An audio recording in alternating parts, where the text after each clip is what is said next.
मुझे इसमें कोई शर्म नहीं है। मुझे ये लगता है कि ज्ञान जितना है उतना बांटो।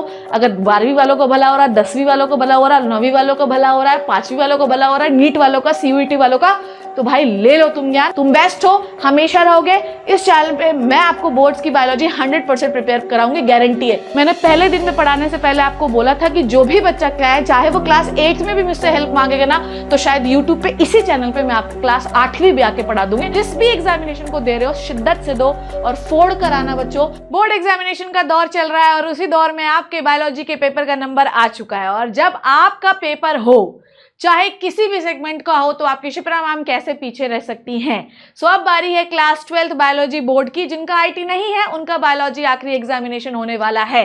दिन बहुत सारे हैं आपके पास, जिसमें बीच में होली भी फंसेगी। इस वीडियो को अंतिम तक देखना ताकि आपको यह पता चल पाए कि आप दिनों को किस तरीके से यूटिलाइज करने वाले हैं। एंड डोंट वरी, रुको, इससे पहले वीडियो को लाइक कर दो और चैनल को सब्सक्राइब कर दो, ठीक है। आपको इस चैनल पे मैं कंप्लीट प्रिपरेशन करा दूंगी बोर्ड की, बिल्कुल भी स्ट्रेस मत लेना। आपने साल भर पढ़ा हो, आपने साल भर नहीं पढ़ा हो, बेटा 13-14 दिन जो होते हैं प्रिपरेशन के लिए काफी होते हैं। और मैं सही बताऊं आपको, बिल्कुल सीरियसली बताऊं, 13-14 दिन की जो प्रिपरेशन होती है वो आखिरी तक चलती भी और याद भी रहती है। ये वीडियो जो मैं आपको बताने वाली हूं, आज के इस वीडियो का एजेंडा ये है कि हमको ये देखना है कि कितने सेगमेंट हैं और हर सेगमेंट के में कौन से चैप्टर इंपॉर्टेंट हैं और वो कौन से चैप्टर में कौन सा टॉपिक इंपॉर्टेंट है। आज का ये वीडियो आपको अंतिम तक काम आने वाला है।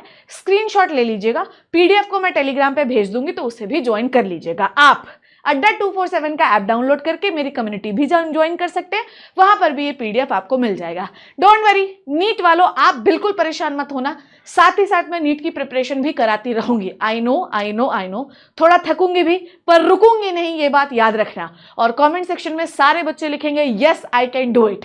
तो शुरू करती हूं। अब आप अपने जीवन की कुछ दिन तक बहुत बेहतरीन बायोलॉजी पढ़ना वाले हैं, या मैं कह सकती हूं कि अब आप अपनी लाइफ की सबसे अच्छी बायोलॉजी पढ़ने वाले हैं। और याद रखिएगा, ये मेरी गारंटी है कि जब आप एग्जामिनेशन में जाओगे तो आपको मेरी आवाज गूंजती हुई दिखाई देगी, चाहे आप नीट दे रहे हो चाहे आप बोर्ड दे रहे हो, ठीक है।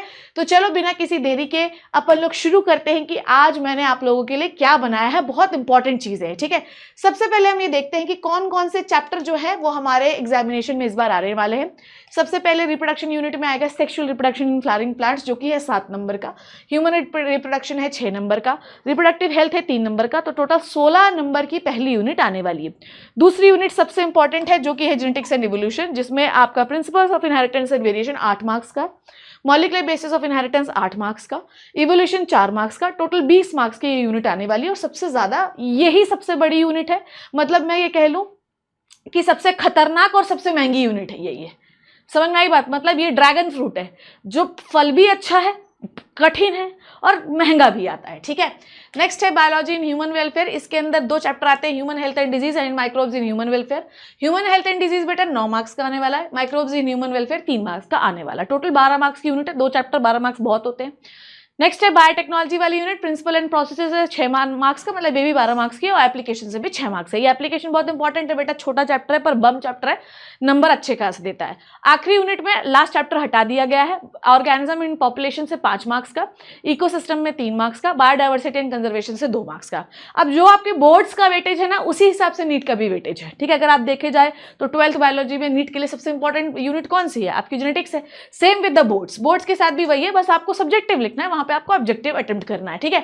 पर एक और चीज बता दूं, जब हम बात करते हैं आपके स्टार्टिंग के 10 क्वेश्चन की, तो वो ऑब्जेक्टिव ही आने वाले हैं, या कोई असर्शन रीजन होगा या तो 1 वर्ड क्वेश्चन होगा, ठीक है।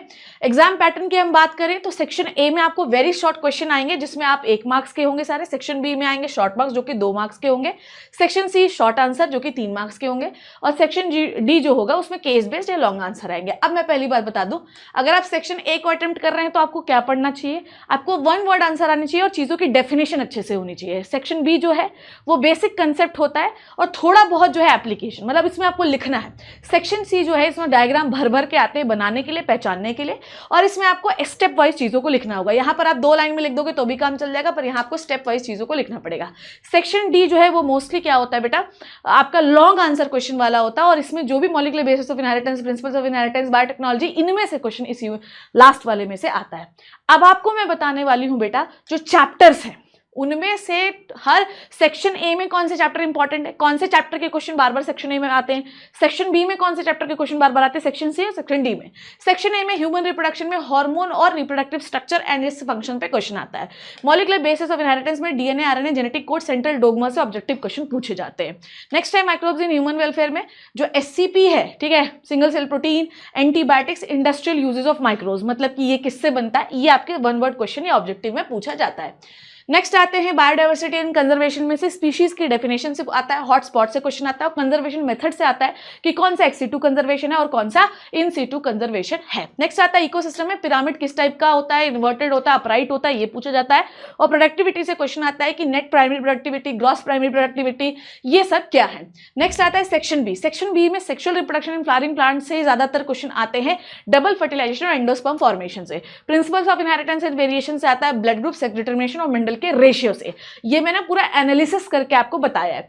नेक्स्ट इवोल्यूशन से आता है, हार्डी-वीनबर इक्वेशन से आपका लिखने के लिए आएगा, पूछ लेगा पहचानने के लिए, या कौन से फैक्टर हैं जो हार्डी-वीनबर इक्वेशन को डिस्टर्ब करते हैं। Next human health and disease में इम्यूनिटी, वैक्सीन, एड्स और कैंसर में से सेक्शन बी में क्वेश्चन आता है। बायोटेक्नोलॉजी एप्लीकेशन में BT cotton, RNA interference, gene therapy से सेक्शन बी में क्वेश्चन आएगा। इकोसिस्टम में food energy flow, food web और फूड चेन से क्वेश्चन आता है।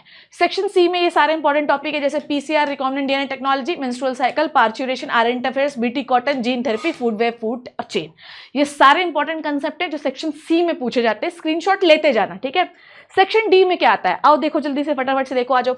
सेक्शन डी में क्या आता है, सेक्शन डी में बेटा डाइहाइब्रिड क्रॉस क्या रेशियो आता है, डाइहाइब्रिड का क्या जीनोटाइपिक है, क्या फिनोटाइपिक है, डेविएशन, डाइहाइब्रिड्स के साथ आपको पढ़ना चाहिए सारे लॉस के साथ आपको आएगा डेविएशन, ठीक है, डेविएशन भी लिखने के लिए आ सकता है। जेनेटिक डिसऑर्डर्स के बारे में आपको पूछा जाएगा, DNA replication, transcription, operon, gametogenesis, assisted reproductive technology, adaptive radiation, Darwin theory, evidences of evolution, और आपका रिकॉम्बिनेंट डीएनए टेक्नोलॉजी पहले भी लिखा, अभी भी आ सकता है। क्लोनिंग के बारे में आपको पूछा जा सकता है। आगे बढ़ते हैं।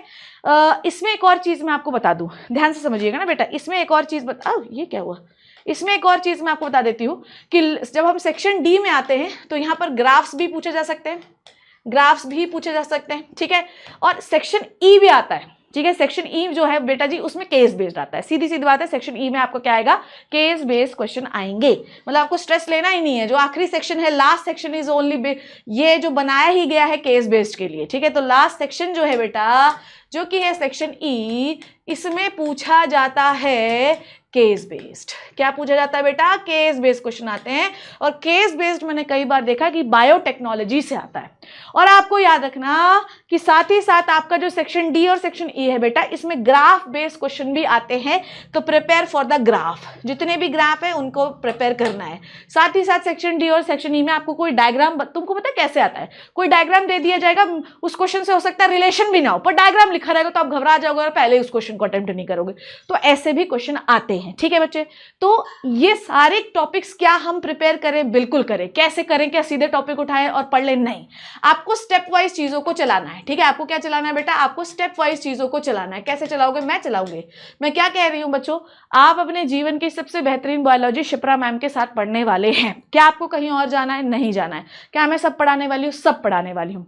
मेरे लिए भी बहुत हिंड्रेंस है, ठीक है। तुमको क्या लगता है कि मेरा जीवन इतना आसान है, नहीं है, फिर भी I am standing over here for you, ठीक है। मैं नहीं पढ़ाऊँ 12, छोड़ दो 12 को, मैं नीट वालों को पढ़ाऊँ, कोई दिक्कत नहीं, ड्रॉपर वालों को पढ़ाऊँ, पर मेरी जिम्मेदारी तुम्हारे प्रति भी है, ठीक है। मुझे ना कोई जीवन में मरते वक्त कोई मेडल लेके नहीं जाना कि मैं नीट की बहुत बड़ी टीचर हूँ। मैं टीचर हूँ और मैं सारे स्टूडेंट्स का वेलफेयर चाहती हूँ जो भी मेरे से पढ़ते हो।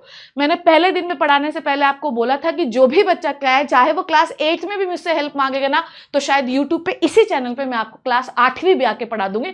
और मुझे इसमें कोई शर्म नहीं है। मुझे ये लगता है कि ज्ञान जितना है उतना बांटो। अगर 12वीं वालों को भला हो रहा है, 10वीं वालों को भला हो रहा है, 9वीं वालों को भला हो रहा है, 5वीं वालों को भला हो रहा है, नीट वालों का, सीयूईटी वालों का, तो भाई ले लो तुम ज्ञान और टॉप करके आओ। बस मैं यही चाहती हूँ। जिस भी एग्जामिनेशन को दे रहे हो शिद्दत से दो और फोड़ कर आना बच्चों। और मेरा नाम ऊंचा करना कि तुमने बायोलॉजी शिप्रा मैम से पढ़ी है। You are braver than you believe. आप उससे ज्यादा बहादुर है जितना आप सोचते हैं। मतलब यूजुअली ये मैं अपने लिए अप्लाई करती हूँ कि जब भी मैं थोड़ा लो फील करती हूँ, मैं अपने आप को जगाने के लिए बोलती हूँ कि शिप्रा तुम उससे ज्यादा ब्रेव हो जितना तुम सोच रही हो, ठीक है। Stronger than you seem, and smarter than you think. समझ में आई बात? तो याद रखना कि तुमसे बेहतरीन आदमी कोई नहीं है, तुम बेस्ट हो, हमेशा रहोगे। इस चैनल पे मैं आपको बोर्ड्स की बायोलॉजी 100% प्रिपेयर कराऊंगी, गारंटी है। कुछ करने की और जरूरत नहीं, जो बोलते जाओ वो करते जाओ। थैंक यू सो मच बच्चों। कमेंट सेक्शन में बस तुम्हें एक चीज लिखनी है, yes you can do it, yes I can do it.